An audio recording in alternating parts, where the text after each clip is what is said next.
बच्चों, आज हम लोग चैप्टर 3 का अगला बिंदु पढ़ेंगे। अगला है आवेशों के निकाय के कारण विद्युत विभव। यहाँ पर हमको एक बिंदु P दिया हुआ है, मान लो, जिसके चारों ओर आवेश Q1, Q2, Q3 so on Qn आवेश स्थित हैं। बिंदु P से इन आवेशों की दूरियां मान लेते हैं r1, r2, r3 और nवें आवेश की दूरी मान लो rn है। अब हम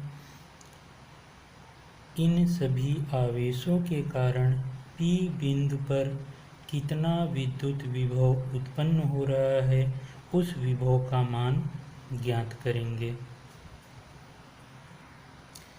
क्योंकि यहाँ पर आपको पता होना चाहिए कि बिंदु P पर उसके चारों ओर उपस्थित आवेशों के कारण जो विद्युत विभव होता है वो अलग अलग आवेशों के कारण उत्पन्न विद्युत विभव के बीजगणितीय योग के बराबर होता है।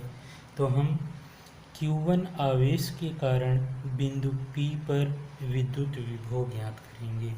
इसके लिए इससे ठीक पहले हम लोग एक डेरिवेशन निकाल चुके हैं। अगर बिंदु आवेश Q है, उसके कारण r दूरी पर विभव का मान होता है k q बटे r के बराबर।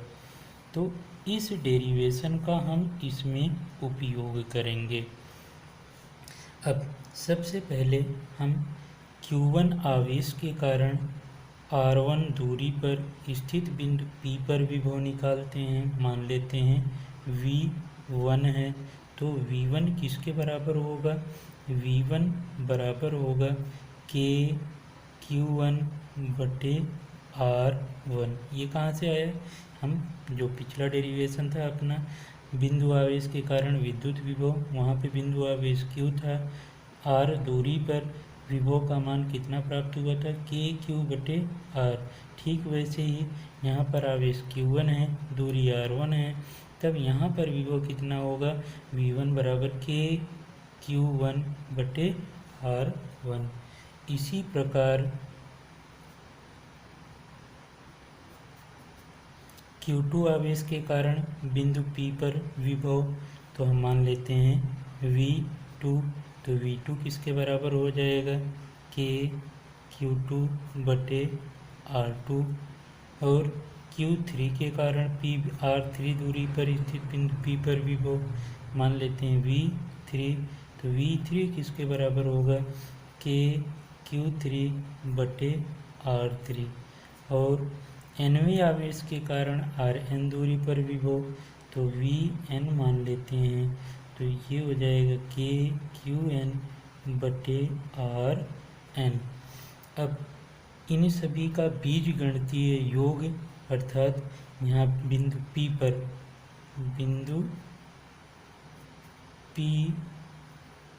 पर परिणामी विभव, तो परिणामी विभव V बराबर होगा V1, V2 और V3 प्लस Vn के योग के बराबर होगा। इनका मान V1 V2 का उठाकर रख देते हैं, तो V बराबर यहाँ से आ जाएगा k Q1 बटे r1, k Q2 बटे r2, k Q3 बटे r3 so on k Qn बटे rn। अब इसी में हम इसको जो है V बराबर k सभी में है, तो हम इसको कॉमन ले सकते हैं, तो यहाँ पे Q1 बटे R1, Q2 बटे R2, Q3 बटे R3, सो ऑन Qn बटे Rn। अब इसको अगर हम सिग्मा के पदों में लिखना चाहें तो यहाँ पर हम देख रहे हैं Q1, Q2, Q3 एक क्रम से ही चल रहा है, ऐसे ही R1, R2, R3, Rn। तो हम इसको समेशन या सिग्मा के पदों में हम लिख सकते हैं V बराबर K सिग्मा, कहाँ से 1 से स्टार्ट हो रहा है तो I फ्रॉम 1 to n तक जा रहा है, n Q I बटे R I। तो ये हमको सूत्र प्राप्त हो जाता है। बच्चों अगला अपना टॉपिक है विद्युत द्विध्रुव के कारण विद्युत विभव। यहाँ पर हमें एक विद्युत द्विध्रुव दिया हुआ है, मान लो ए बी विद्युत द्विध्रुव है और विद्युत द्विध्रुव का मध्य बिंदु O है।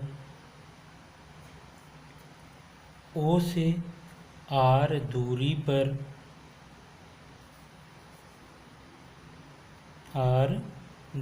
पर द्विध्रुव आघूर्ण से थीटा कोण बनाते हुए मान लो बिंदु P है। इस बिंदु पर हमको इसके कारण विभव ज्ञात करना है। यहाँ पर द्विध्रुव के कारण विभव ज्ञात करने के लिए हम रचना करते हैं। रचना यहाँ पर हम मान लेते हैं बिंदु B से P की दूरी R2 है और A से P बिंदु की दूरी मान लेते हैं R1 है। अब हम B से इस OP रेखा पर लंब डालते हैं। मान लो ये हमारा N बिंदु है और इसको हम आगे बढ़ाते हैं, यहाँ से इस पर लंब डालते हैं, ये मान लेते हैं M है। ये यहाँ पर 90 डिग्री, ये यहाँ पर 90 डिग्री बन रहा है। अब हमको द्विध्रुव में पता है इसकी लंबाई, टोटल लंबाई कितनी होती है 2L होती है। आधी लंबाई कितनी होगी, ये L के बराबर होगी, या इसी को कह लो A से भी दर्शाते हैं, इसको A कह दें, और ये भी लंबाई A ही होगी। अब इसका अगर हम इस तरफ घटक निकालते हैं, किस तरफ, ON दिशा में, तो ON दिशा में इसका घटक इधर कोण थीटा बन रहा है, तो A का इस तरफ घटक A cos थीटा। ठीक ऐसे ही A इसका इस तरफ घटक निकालते OM की दिशा में, तब ये हो जाएगा A,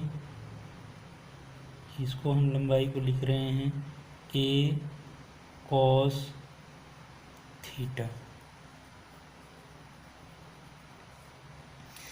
थोड़ा सा चित्र ध्यान से देखना है। अब हम Q के कारण P पर विभव, दूरी इनके बीच की R1 है, तो हम मान लेते हैं विभव कितना है V1 है, माइनस Q के कारण P पर विभव, तो V1 का मान कितना होगा KQ बटे R1।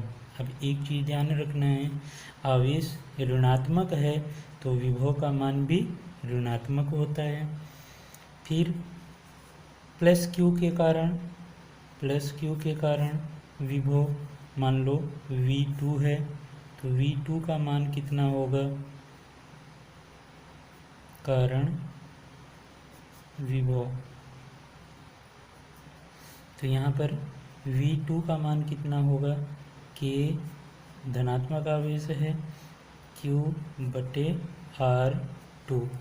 अब परिणामी विभव यहाँ पर कितना होगा, तो हमको पता है इनका योग हो जाएगा। मान लो P पर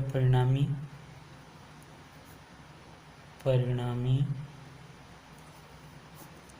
विभव, तो V है, V बराबर होगा V1 प्लस V2 के, या ऐसे कह लो -KQ/R1 प्लस KQ/R2, या हम कह सकते हैं V बराबर होगा KQ, बाहर ले लें तो 1/R2 माइनस 1/R1 के बराबर होगा। ये समीकरण 1 प्राप्त हो जाता है। अब हम R1 और R2 को हम R के पदों में लिखेंगे, तो हम चित्र से देखते हैं। यहाँ पर देखिए, सबसे पहले अगर हम बात करें R1, यहाँ से AP, ये P दूरी MP के बराबर होगी। AP बराबर है MP के, और MP किसके बराबर है, MP बराबर है यहाँ से MO और OP दोनों के योग के बराबर है। और MO किसके बराबर है, यहाँ पर MO बराबर है A cos थीटा के, और OP किसके बराबर है, R के बराबर है, और AP किसके बराबर है, R1 के। तो हम यहाँ पर R1 बराबर लिख सकते हैं किसके, R1 बराबर है A cos theta plus R के। फिर इसी तरीके से हम इसके लिए देखें, तो यहाँ पर बच्चों ये ध्यान देना है, PN बराबर होगा PB के। क्यों बराबर होगा, इस चीज़ के लिए आप ध्यान रखो। अगर जैसे ये क्या है, विद्युत द्विध्रुव की लंबाई जो बहुत ही अल्प है, और ये जो दूरी है बहुत ज़्यादा है, तो हम ये कहते हैं ये द्विध्रुव की लंबाई बहुत अल्प है और ये दूरी बहुत ज़्यादा है, तो हम इसमें ऐसे कह सकते हैं कि ये लगभग क्या होते हैं, बराबर होते हैं। अब हम यहाँ से अगर बात करें, फिर BP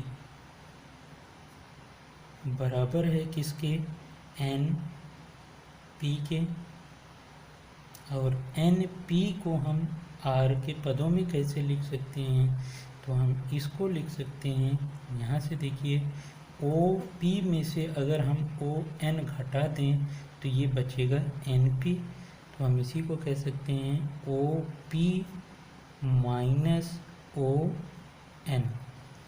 इस पूरी दूरी में से हम इतना घटा दें तो ये बचेगा। तो यहाँ से OP की वैल्यू कितनी है, R है, और इसकी वैल्यू कितनी है, A cos थीटा है।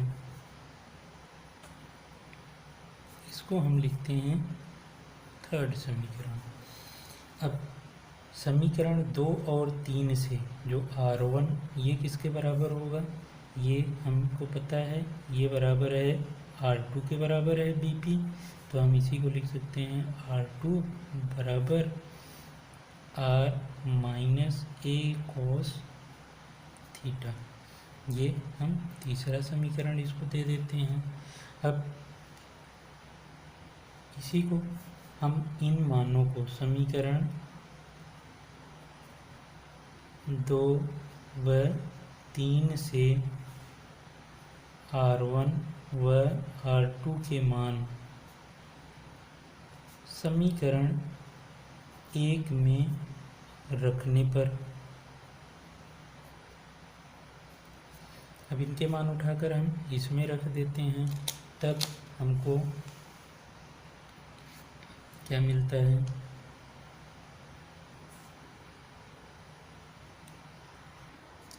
मान रखेंगे तब यहाँ पर v बराबर होगा k क्यू 1/R2।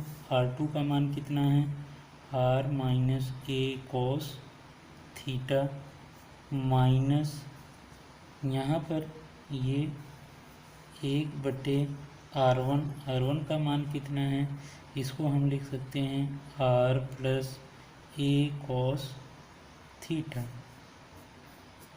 इनका हम एलसीएम ले लें, तो एलसीएम ले लेंगे तब हमको इनका आपस में गुणा कर दें, तो ये v बराबर k Q a minus B, a plus B, A square minus B square, इसको लिख सकते हैं।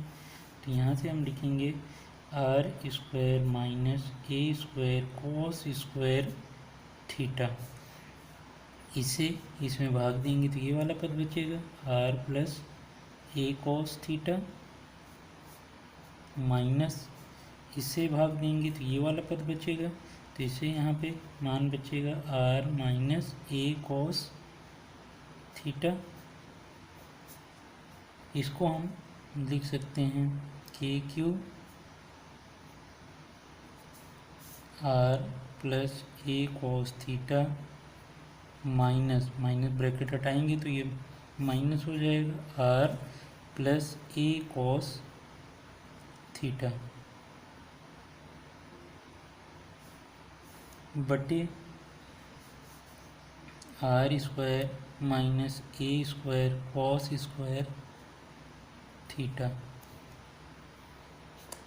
यहाँ से आर कैंसिल होगा, ए कॉस थीटा आपस में जुड़ जाएगा, तो मान क्या आ जाता है, v बराबर यहाँ पर के क्यू, ये हो जाएगा 2a कॉस थीटा बटे आर स्क्वायर माइनस ए स्क्वायर कॉस स्क्वायर थीटा।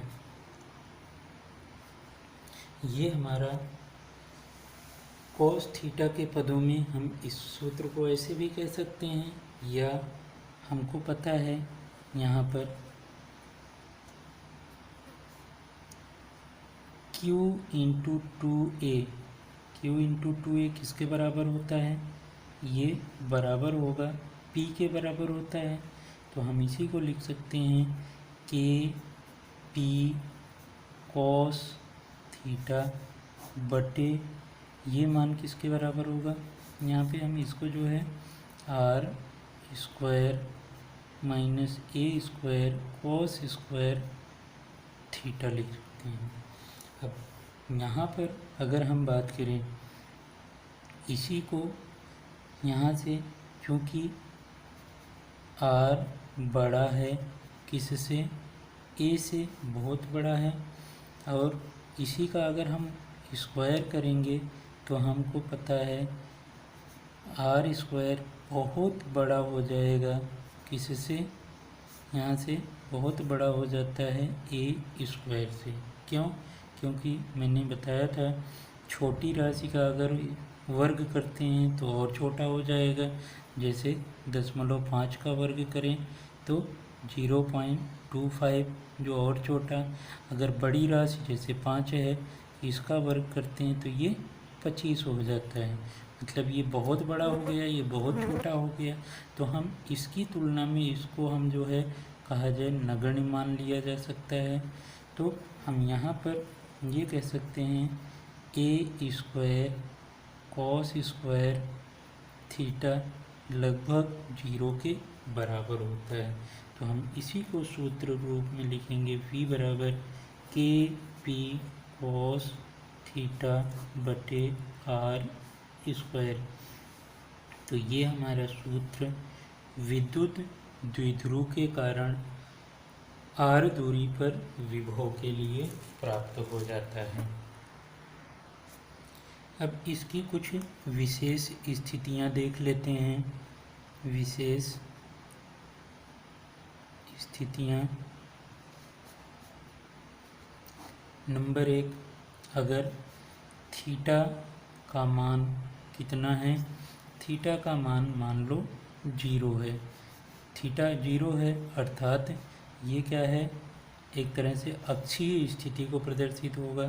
तो यहाँ पर हम मान रखेंगे तो v बराबर होगा के पी कॉस 0 बटे आर स्क्वायर। कॉस 0 का मान 1, तो यही माना जाता है के पी अपॉन आर स्क्वायर। ये हमारा किसके लिए है? अक्षीय स्थिति में। अर्थात अगर ये इस अक्ष पर कहीं पर भी अगर बिंदु स्थित हो P, तब हम जो है उसके लिए विभव ज्ञात करेंगे। तो किसके बराबर होगा? के पी अपॉन आर स्क्वायर के बराबर होता है। दूसरी स्थिति है, अगर थीटा का मान 90 डिग्री है, तब हम यहाँ पर देखते हैं, मान रखते हैं तो v बराबर k p cos 90 degree upon r square. तो कॉस 90 का मान 0 होता है, तो ये माना जाता है 0। और ये किसके लिए है? निरक्षीय स्थिति। निरक्षीय स्थिति कौन सी होती है? हम लोगों ने देखा है, ये यहाँ से इस स्थिति को हम बोलते हैं निरक्षीय। मतलब अगर बिंदु इस रेखा पर कहीं पर P स्थित होगा तो वहाँ के लिए विभव का मान किसके बराबर होगा? 0 के बराबर होता है। अगला टॉपिक है अपना समविभव पृष्ठ। समविभव पृष्ठ क्या होता है? जैसे हेडिंग से ही पता चल रहा है, समविभव। सम मतलब बराबर, बराबर विभव। हम कहेंगे विद्युत क्षेत्र में स्थित ऐसा तल जिसके प्रत्येक बिंदु पर विभव का मान समान हो, तो वह ऐसा तल ही क्या कहलाता है? समविभव पृष्ठ। समविभव पृष्ठ को प्रदर्शित करने के लिए परीक्षा में पूछा जाता है, तो इसके लिए कुछ आपको ध्यान रखना है। जैसे अगर हमारे पास पहली स्थिति अगर कह दें, एक समान विद्युत क्षेत्र है। एक समान विद्युत क्षेत्र है। एक समान विद्युत क्षेत्र कैसे प्रदर्शित करते हैं? आपको मैंने बताया था, समानांतर रेखा के द्वारा। समानांतर रेखा रहेगी, साथ में ये ध्यान रखना है समानांतर रेखाओं के बीच की दूरी ये भी समान होनी चाहिए। अर्थात इनके बीच की दूरी समान होनी चाहिए और ये क्या होनी चाहिए? समानांतर होनी चाहिए। तो ये प्रदर्शित करता है एक समान विद्युत क्षेत्र रेखा को।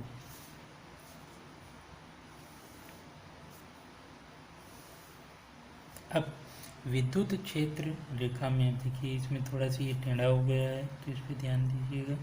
ये बिल्कुल सरल रेखा होनी चाहिए। अब यहाँ पर हमको समविभव पृष्ठ है, तो क्योंकि प्रत्येक बिंदु पर विद्युत क्षेत्र समान है, अब यहाँ पर अगर इसके विद्युत क्षेत्र के लंबवत हम जो है एक तल लेते हैं, ये हमारा मान लो एक लंबवत तल है, तो ये तल इसके प्रत्येक बिंदु पर, हर एक बिंदु पर विभव समान प्राप्त होता है। तो इस तल को ही हम क्या बोलेंगे? समविभव पृष्ठ। ऐसे हम दूसरी जगह भी बना सकते हैं। ये तल किसको प्रदर्शित कर रहा है? ये तल प्रदर्शित कर रहा है विद्युत विभव को, मतलब यहाँ पर प्रत्येक बिंदु पर विभव समान होता है। ये एक समान विद्युत क्षेत्र के लिए समविभव पृष्ठ हो गया।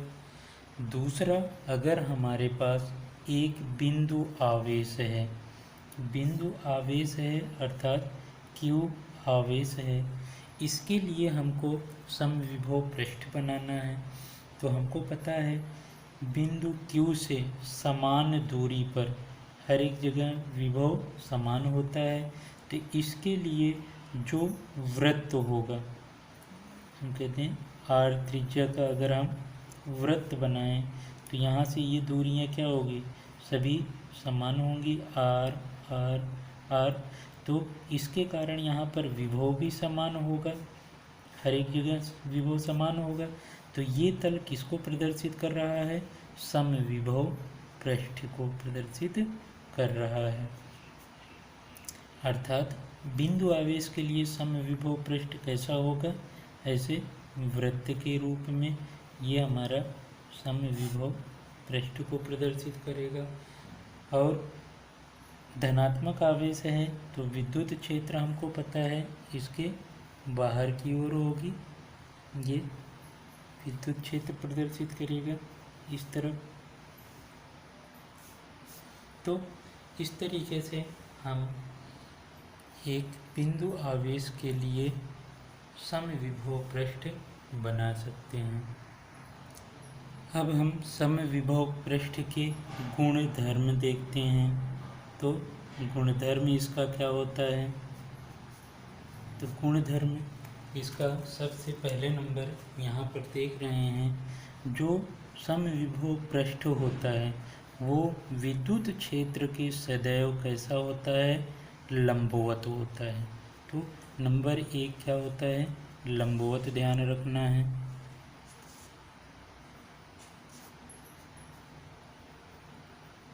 नंबर 2, ये जो समविभव पृष्ठ होता है ये कभी भी एक दूसरे को काटते नहीं हैं। तो हमको ये भी ध्यान रखना है, ये काटते नहीं हैं।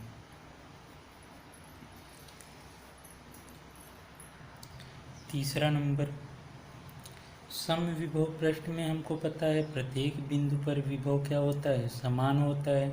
अगर यहाँ पर विभव समान है तो समविभव पृष्ठ में एक बिंदु से दूसरे बिंदु तक अगर कोई हम आवेश ले जाते हैं तो कोई भी कार्य नहीं करना पड़ता, करना पड़ता। क्यों, क्योंकि विभवांतर इसमें शून्य होता है। और 4 नंबर अपना देखें तो समविभव पृष्ठ में जो है, अगर चालक की बात करें, चालक की सतह सदैव जो है क्या होती है, समविभव पृष्ठ होती है। सतह समविभव पृष्ठ होती है।